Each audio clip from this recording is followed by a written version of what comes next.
中文其实没有那么难，但是听力确实非常有挑战性。所以在这里呢，我们用中文慢慢聊天，你去磨一磨你的耳朵，练习一下听力。Hello， 大家好，欢迎来到 Chat with 水 in Chinese， 我是水。那今天我们来聊一个很真实的话题，在异国生活，文化差异带来的一些情绪和压力。那么我个人的情况是呢，我是中国人，目前和老公一起居住在墨西哥。如果你此时此刻也住在其他的国家，或者你曾经在国外长期的学习、工作、生活，我想你一定能够听懂我今天说的话。可能很多人看到在其他国家生活的人会觉得很羡慕，因为你可以体验不同的文化，看到不同的风景，也可以品尝到不同的美食，学习不同的语言，好像在国外生活的每一天都应该是很自由、很精彩，也很不同。那这些都是真的，但是好像很少有人说在国外生活也有很多的不容易，每天会面对很多的情绪与压力。那第一个最常见的感受就是孤独。这种孤独不是来自你身边没有任何其他的人，它是一种内心深处的孤独。比如说有时候你有一些非常开心的瞬间，那你可能想和你在国内的家人或者是朋友分享，但是现实情况是我们之间有14个小时的时差，可能有时候你错过了那个分享的瞬间，在之后你的分享欲就过期了。再或者有时候你可能就是单纯的想找人聊聊天儿，但是你发现在别的国家的人他很难去真正的理解你的成长背景，或者是教育环境，甚至是国情带给你的一些习惯和想法。有时候你走在非常热闹的街上，周围都是人，但是你又感觉这份热闹好像它并不属于我。这种感觉很正常，但是也很容易让人感到难过。第二个压力呢，是文化差异带来的。每个国家的人，他的思考方式、做事方式以及一些习惯都是有很大的不同的。那你觉得很正常的事情，在别人眼里可能就会觉得你很奇怪，或者是别人做的一些很正常的事情，你又非常的难以接受。那提到文化差异呢，就不得不去谈起另外一个话题，就是节日。中国有句古话说，每逢佳节倍思亲，意思是说，每当到了你家乡的节日时，你会比平时更加倍的去思念你的家乡，思念你的亲人。对于这点，我此时此刻就有这样的体会，因为最近是春节。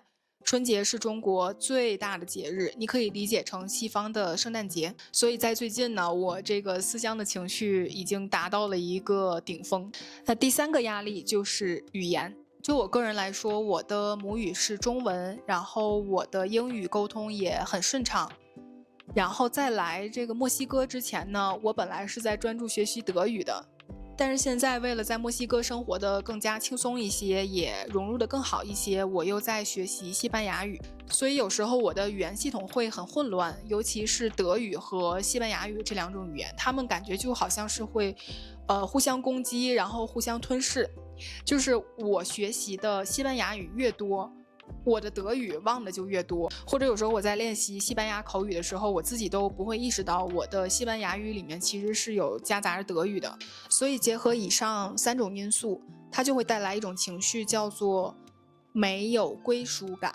这种感觉很复杂，很难用几句话去说清楚。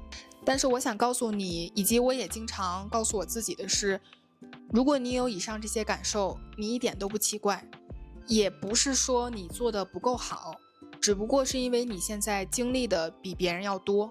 在国外生活的人需要比别人更加的勇敢，更加的坚强，因为我们离开所熟悉的一切，然后来到一个陌生的国度，很多的事情需要你慢慢自己去探索，需要你自己去解决。更重要的是，你还要一个人去消化很多情绪，所以能坚持下来就已经是一件很厉害的事情了。那么我们要怎么样去面对这些消极的情绪和压力呢？我有几个小小的想法想和你分享一下。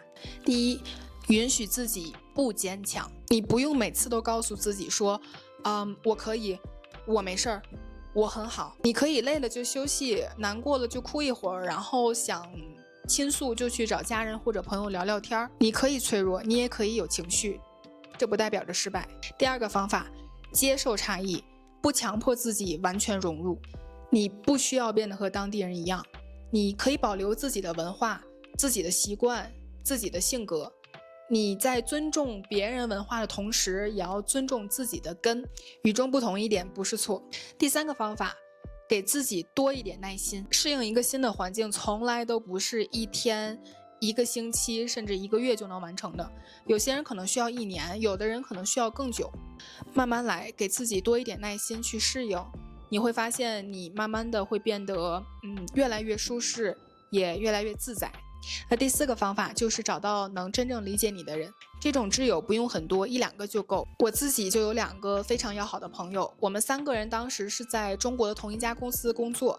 现在的情况是，我在墨西哥，一个朋友在日本，还有另外一个朋友在德国。我们3个人有一个群聊，基本每天都会在里面去分享一些生活呀，或者是一些乱七八糟的事情。我感觉就是同样在国外生活的人，他会更能理解你的感受，所以我们3个人经常在这个群里面互相鼓励，然后互相支持，也互相安慰。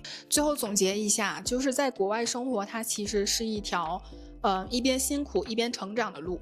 总有一天，你所经历的那些孤独、迷茫、压力，它会慢慢变成你的力量。你会变得更独立、更包容，更能认清楚自己是谁，以及自己最想要的是什么。每一个在异乡认真生活的人都很了不起。如果你现在正在国外生活，我想对你说，你真的很棒，辛苦了，不用着急，慢慢往前走，照顾好自己。那么在视频的最后，我也想问一下屏幕前的大家，你有没有在国外生活过的经历？你最难受、最想家的时刻是什么时候？以及你是怎么样度过的？可以在评论里告诉我，我都会认真看。